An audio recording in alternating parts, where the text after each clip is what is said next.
About school education and school administration, जिसमें हमारा chapter 1 है और इसमें हम बात करेंगे एडमिनिस्ट्रेशन की। एडमिनिस्ट्रेशन क्या होती है, इसमें एजुकेशन एडमिनिस्ट्रेशन की डेफिनेशन, उनका 3 टास्क, इसके अलावा हम बात करेंगे main function of education administration पर, एंड देन हम देखेंगे इसमें स्कोप ऑफ एजुकेशन एडमिनिस्ट्रेशन, और उसके बाद हम यहाँ पर चेकआउट करेंगे एजुकेशन एडमिनिस्ट्रेशन के फ्यूचर इन्फ्लुएंसेस और अप्रोचेस ऑफ एजुकेशन एडमिनिस्ट्रेशन। इनमें हम आज के टॉपिक में डिस्कस करेंगे। ओके जी, let's start. What is education administration. तो सबसे पहले देखते हैं कि एजुकेशन एडमिनिस्ट्रेशन सम टाइम बहुत सारी जगहों पर एजुकेशनल मैनेजमेंट दोनों को इंटरचेंजेबली यूज़ किया जाता है, लेकिन दोनों में बहुत ज़्यादा डिफरेंस है। इसके लिए मैंने एक वीडियो बनाई है जो कि इन दोनों में डिफरेंस के बारे में है, तो आप काइंडली वो ज़रूर देख लीजिएगा। अब बात करते हैं एजुकेशन एडमिनिस्ट्रेशन, ये क्या होती है। Education administration is a specialised activity which runs the entire educational program composed of human and material resources in an organization manner towards a fruitful and constructive goal। तो यहाँ पर जो एजुकेशन होती है वो एक स्पेशलाइज्ड एक्टिविटी होती है जो कि इंटायर एजुकेशन प्रोग्राम को रन करती है, और उसमें डिफरेंट जो रिसोर्सेज होते हैं और ख़ासतौर पे ह्यूमन रिसोर्सेज और मटेरियल रिसोर्सेज, जिसमें 2 रिसोर्सेज की बात की गई है, इनको ऑर्गेनाइज करती है ताकि वो बेहतर तरीके से अपने प्रोग्राम्स के ऑब्जेक्टिव्स को हासिल कर सकें। रिसोर्सेज जो होते हैं वो 2 तरह के होते हैं, मेनली वैसे 3 तरह के होते हैं, लेकिन यहाँ हम बात करेंगे मेनली 2 तरह के होते हैं। तो वो होता है, एक ह्यूमन रिसोर्सेज होते हैं, नंबर 2 पर होते हैं हमारे पास मटेरियल रिसोर्सेज। ह्यूमन रिसोर्सेज होते हैं जिनका ताल्लुक, जैसे हम अगर एजुकेशन की बात करें तो ह्यूमन रिसोर्सेज में हमारे पास टीचर्स, स्टूडेंट्स, प्रिंसिपल और जितने भी एम्प्लॉयज़ जो कि वहाँ पर काम करेंगे वो तमाम लोग आ जाएंगे। मटेरियल रिसोर्सेज में आ जाती हैं वहाँ की बिल्डिंग, और बिल्डिंग से रेलिवेंट जितनी भी ज़रूरत की चीज़ें हैं, मटीरियलिस्टिक के पानी का इस्तेमाल है, वहाँ पर बिजली का इस्तेमाल है, ये तमाम चीज़ें मटीरियल रिसोर्सेज में आ जाती हैं। Let's start. Education administration therefore perform a 3-fold task. ये 3 तरह का टास्क होता है जो कि एफिशिएंसी ऑफ वर्क को शो करता है और उसको इंश्योर बनाता है। और ये कौन कौन से टास्क होते हैं। सबसे पहले स्पेसिफिक पर्पज़, कि हमारा पर्पज़ क्या है, कि हमारा मिशन क्या है, कि जिसमें हमने एजुकेशन को हमने इन जनरल लेना है या फिर इंस्टीट्यूशनल तरीके से लेकर इन पर्टिकुलरली हमने काम करना है। नंबर 2 पर इंश्योर करता है the work is productive by nurturing human resources to be productive in their endeavors। तो किस तरह के, जो हमने अगर पहले प्लान कर लिया कि हमारा टास्क इन जनरल है या इंस्टीट्यूशनल लेवल पर है, तो उसमें हम किस तरह से वर्क को बेहतर प्रोडक्टिव वे में इस्तेमाल कर सकते हैं, हमारा जो रिसोर्सेज है उनको कैसे यूज़ किया जाएगा। And third one is that हम डिज़ाइन करते हैं, designing and maintaining an environment in which individual work together in groups efficiently to accomplish set goal, कि जिसमें हमने जो सेट किया है अपना गोल, वहाँ पर जो लोग हैं या इंडिविजुअल्स हैं या ग्रुप ऑफ इंडिविजुअल्स हैं वो किस तरह से काम करेंगे, उनको इन्वायरमेंट देना। नेक्स्ट हम बात करते हैं the main function of education administration. तो जो मेन फंक्शन है एजुकेशन एडमिनिस्ट्रेशन के वो कौन कौन से हैं। सबसे पहले वो पॉलिसी मेकिंग करती है, यानी थ्योरेटिकल फ्रेमवर्क पे काम करती है। जितना थ्योरेटिकल फ्रेमवर्क होता है उस पर काम किया जाता है और एक तरह की एक पॉलिसी डिज़ाइन कर ली जाती है।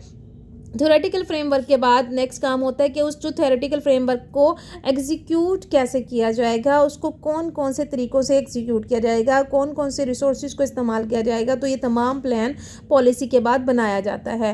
एंड देन उसके बाद डायरेक्शन दी जाती है, यानी कि लाइन ऑफ एक्शन आ जाता है कि लाइन ऑफ एक्शन क्या है, कि फील्ड में कैसे काम होगा, लोग कैसे काम करेंगे, और जब वो फील्ड में काम हो रहा है तो उसको सुपरवाइज किस तरह से किया जाएगा।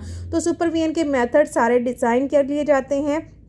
उसके बाद अगर सुपरवाइज हो रहा है, काम भी हो रहा है फील्ड में, लेकिन आप ये देखना चाह रहे हैं कि काम का मेथड और तरीक़ाकार जो है उसको बेहतर कैसे बनाया जाएगा, उसको मज़ीद कैसे इंप्रूव किया जाए, आपको आउटपुट बेहतर नहीं मिल रहा है, तो आप सुपरवाइजरी स्टाफ लगाएंगे जो कि जाके फील्ड में मेथड ऑफ वर्क जो है उसको मज़ीद हाईलाइट करके बताएगा, ताकि आपको जो आपका टास्क है वहाँ तक जाने में, पहुँचने में, हासिल करने में आपको ज़्यादा से ज़्यादा उसके बेहतर नतीजे हासिल हो सकें।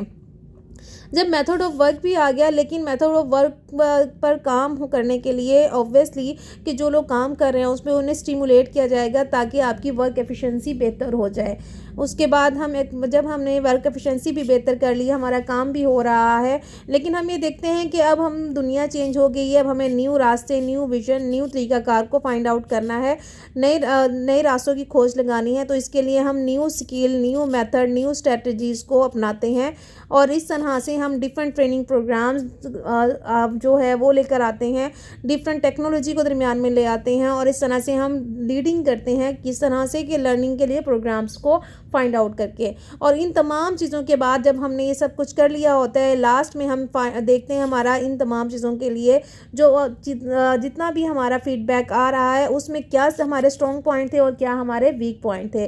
तो इन तमाम चीज़ों को सर्च आउट करना, अपने गोल को अचीव करना एक एडमिनिस्ट्रेटर का काम होता है और उस गोल को अचीव करने के लिए वो इन डिफरेंट चीज़ों का इस्तेमाल करता है। यानी सबसे पहले पॉलिसी बनाएगा, फिर प्लान बनाएगा, फिर लाइन ऑफ एक्शन तरतीब देगा, फिर उसके बाद फील्ड में काम करने के लिए सुपरवाइजरी स्टाफ को लेकर आएगा और उसके बाद वो उनको स्टिमुलेट भी करेगा, डिफरेंट जगह पर उनको अप्रिशिएट भी किया जाएगा और फिर उसके बाद उनकी एफिशिएंसीज़ पर जो मज़ीद उनके लाइन ऑफ एक्शंस हैं, मज़ीद जो डायमेंशंस हैं उनको एक्सप्लोर करने के लिए नए रास्ते खोजे जाएंगे और उसके बाद उन जो न्यू टेक्नोलॉजी, न्यू चीज़ों को ऐड किया गया है उनको उसके लिए ट्रेनिंग भी दी जाएगी। एंड लास्ट में आपको अपने प्रोग्राम के बारे में क्या आया, वो कितना पावरफुल रहा, कितना बेनिफिट रहा उसके लिए और उसका स्ट्रेंथ एंड वीक पॉइंट कौन से रहे, तो इन चीज़ों को भी आप असिस्ट करेंगे, अडैप्ट करेंगे अपना फीडबैक को। तो ये तमाम चीज़ें जो होंगी वो एक एडमिनिस्ट्रेशन के अंदर आती हैं। नेक्स्ट हम देखते हैं कि एडमिनिस्ट्रेशन का स्कोप, एजुकेशन एडमिनिस्ट्रेशन का स्कोप होता कहाँ तक है, किन किन एरियाज़ में या एस्पेक्ट में वो अपने आप को लेकर आ सकता है किसी भी इंस्टीट्यूट के अंदर। तो हम बात करते हैं, सबसे पहले वो प्लानिंग करता है, फिर ऑर्गेनाइजिंग करता है, बजटिंग करता है, ठीक है, और इन तमाम चीज़ों में वो डिफरेंट प्रोग्राम को लेकर आता है। प्लानिंग के लिए वो रिकग्नाइज़ करता है गोल को, ऑप्टिमल यूज़ करता है रिसोर्सेज का, प्रिवेंटेशन करता है wastage and duplication of effort and unhealthy practice की एंड ऑर्डरली एग्जीक्यूट करता है और उसके बाद बजटिंग लेकर आता है और बजटिंग में अपने तमाम रिसोर्सेज जो उसके होते हैं उनको पहले फाइंड आउट करता है और फिर उनको कैसे इस्तेमाल करना है उनके तरीक़ाकार पर गौर करता है और फिर एक ऑर्गेनाइज़ करता है। ऑर्गेनाइज़ वो किस तरह से करता है कि उसके जो इंफ्रास्ट्रक्चर हैं उसमें जितने स्टेक होल्डर हैं उन तमाम चीज़ों को किस तरह से मर्ज करके एक एफिशिएंट वे में वो एक प्रोडक्शन को हासिल कर सके, किस तरह से वो बेहतर रिजल्ट हासिल कर सके।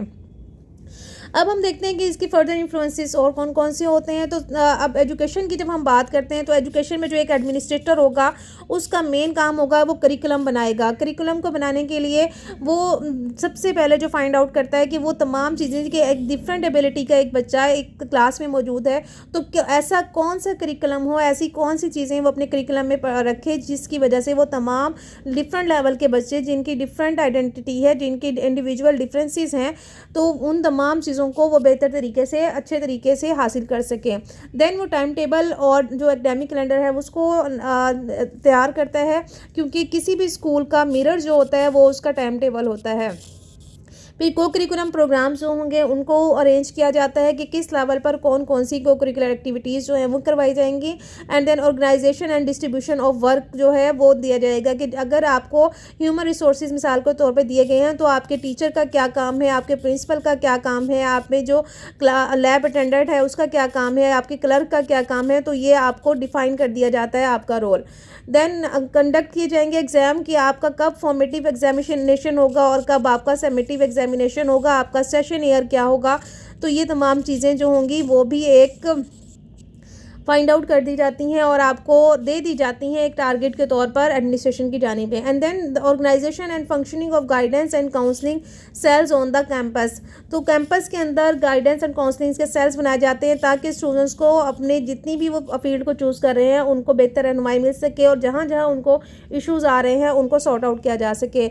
और लास्ट में होगा कि the organisation of community reach programme. अब जो कम्युनिटी रीच प्रोग्राम होते हैं उनका मेन पर्पज़ क्या होता है कि जो कम्युनिटी होती है वो किसी भी स्कूल के अंदर एक मेन जो है वो होल्ड रखती है, तो लिहाजा उनके रीच तक जाने के लिए, उनको बावर कराने के लिए कि कौन कौन से प्रोग्राम और किस तरह की एक्टिविटीज़ स्कूल में हो रही हैं, इस इदारे में हो रही हैं, ये भी बहुत ज़्यादा ज़रूरी हैं। इसके अलावा जो डिफरेंट चीज़ें हैं उनमें से जैसे कि मिडल मील यानी ब्रेक टाइमिंग में क्या दिया जाएगा, स्कूल यूनिफॉर्म कैसा होगा, मेडिकल फैसिलिटीज़ कौन कौन सी होंगी, बुक्स के बारे में या स्कॉलरशिप्स के बारे में अगर हम कहें तो ये तमाम चीज़ें जो होंगी वो भी कौन डिसाइड करता है, वो भी एडमिनिस्ट्रेशन जो है वो हमारी डिसाइड करती है। अब हम देखते हैं कि जो पब्लिक एडमिनिस्ट्रेटर है उसकी अप्रोचेज़ कौन कौन सी होती है। तो देखिए अप्रोचेज़ जो होती हैं वो डिफरेंट है, डिफरेंट टाइम पे डिफरेंट रही हैं और ये वक्त के साथ साथ तब्दील भी होती रही हैं। पहले क्लासिकल अप्रोच होती थी। क्लासिकल अप्रोच का मतलब होता था कि वो डाइकॉटमी होती थी हमारे पास पब्लिक एंड एडमिनिस्ट्रेशन के बारे में, और इसमें ऐसे हम आमतौर पर कहा जाता था कि इंस्टीट्यूशन लेवल की है, ट्रेडिशनल लेवल की है, ये डिस्क्रिप्टिव अप्रोच है। उसके बाद आता है साइंटिफिक अप्रोच। साइंटिफिक अप्रोच जो होती है उसको मैकेनिकल अप्रोच कहा जाता था। ये टोटल अपोजिट थी ट्रेडिशनल अप्रोच की, और यहाँ पर जो मेथड था उसमें ये होता था कि मटीरियल मेथड को इस्तेमाल किया जाता था, साइंटिफिक मेथड को इस्तेमाल किया जाता था, और इसीलिए इसको मैकेनिकल ऑर्गेनाइजेशन का भी कहा जाता था कि इस तरह की ऑर्गेनाइजेशन हो जिसमें सारे काम एक कैलकुलेटेड वे में हो, एक मैकेनिकल वे में हो। तो वो चीज़ें कौन सी होती थी, वो साइंटिफिक अप्रोच के तहत एक फार्मूले के तहत चलती थी। इसके अगेंस्ट जो आई वो बिहेवियरल अप्रोच आई। इन दोनों के अगेंस्ट, या इसे ह्यूमन रिलेटेड अप्रोच कहते थे कि इंसान के अपने जज्बात, अपने ख्यालात भी मौजूद होते हैं, उसकी अपनी एफिशिएंसी भी होती है, तो लिहाजा उसको एज अ ह्यूमन भी हमें, जो हमारे ह्यूमंस या हमारे वर्कर्स हैं, उनको उनकी अखलाकियात पर, उनके ख्यालात पर, उनके एहसासात पर भी तरवीज देनी चाहिए, उन पर भी फोकस करना चाहिए। तो ये बेसिकली एक ह्यूमन रिलेटेड अप्रोच आई थी हमारे पास। और इसका मतलब क्या था कि जो ट्रेडिशनल और साइंटिफिक एक कैलकुलेटेड अप्रोच है उसके अगेंस्ट आपने ह्यूमन को फोकस करना है। देन आ जाती है इकोलॉजिकल अप्रोच। इकोलॉजिकल अप्रोच जो है, इकोलॉजी जो है वो ब्रांच है बायोलॉजी की, और इसका मतलब होता है कि scientific study of living thing in relation to each other and their environment, कि जो भी रिलेशनशिप है उसको आपने साइंटिफिकली देखना है कि किस तरह से वो काम कर रहा है। केस स्टडी अप्रोच यहाँ पर जो यूज़ किया गया था, ये मेथड सबसे पहले ये यूनाइटेड स्टेट में यूज़ किया था 1930 में, और इसका मेन पर्पज़ ये था कि रिएक्शन ऑफ ट्रेडिशनल अप्रोच के अगेंस्ट किस तरह से आप काम कर सकते हैं। तो इन्होंने क्या किया था, इन्होंने it eliminates the decision making behaviour of administrator, कि किस तरह कैसा बिहेवियर एडमिनिस्ट्रेटर का होगा वैसा ही आपको रिस्पॉन्स मिलेगा।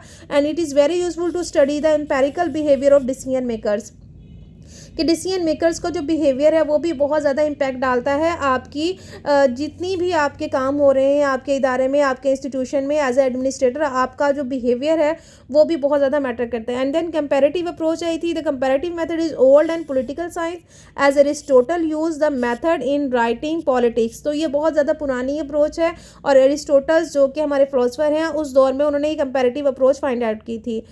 लास्ट में हम चलते हैं जी प्रिंसिपल्स ऑफ एडमिनिस्ट्रेशन कौन कौन से होते हैं। तो प्रिंसिपल ऑफ एडमिनिस्ट्रेशन में आ जाता है जी पॉलिटिकल डायरेक्शन होती है, इसमें principle of authority, principle of responsibility, principle of social necessary, principle of efficiency, principle of organisation, principle of public relation, principle of evaluation and progress, and principle of research, bureaucratic principal.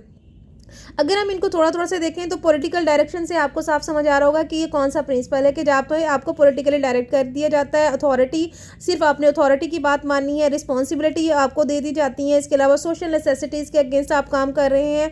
Efficiency level पर आपको काम किया जा रहा है। Organisation का जो एक स्ट्रक्चर है उसके तहत काम किया जा रहा है। और पब्लिक रिलेशन आपस में कैसा है, एनी वेरिएशन प्रोग्रेस करने के बाद आपको बताया जाता है कि आप किस लेवल पे हैं। एंड रिसर्च एंड प्रिंसिपल्स के बाद आपको बता दिया जाता है कि किस तरह से काम हो रहा है। जो ब्यूरोक्रेटिक प्रिंसिपल है ये थोड़ा सा मॉडर्न टच में आ जाता है, वैसे ये बहुत पुराना है। इसको सुर्ख फीते का निज़ाम भी कहते हैं कि एक ऊपर एक डिसीजन हो जाता है और उसके बाद नीचे वालों जो हायरार्की है इसके अंदर पूरी की पूरी वो उसको फॉलो करती है। अब हम बात करते हैं टूल ऑफ एडमिनिस्ट्रेटर। तो टूल ऑफ एडमिनिस्ट्रेटर कौन कौन से होते हैं, तो सबसे पहले उसका स्पोकन वर्ड है, and then rules and regulation जो उसने फाइंड आउट कर दिए हैं, उसके बाद stationery articles and modern tool. ये तमाम वो टूल्स हैं जो कि एक एडमिनिस्ट्रेटर जो है वो इस्तेमाल करता है अपनी एडमिनिस्ट्रेशन के दौरान।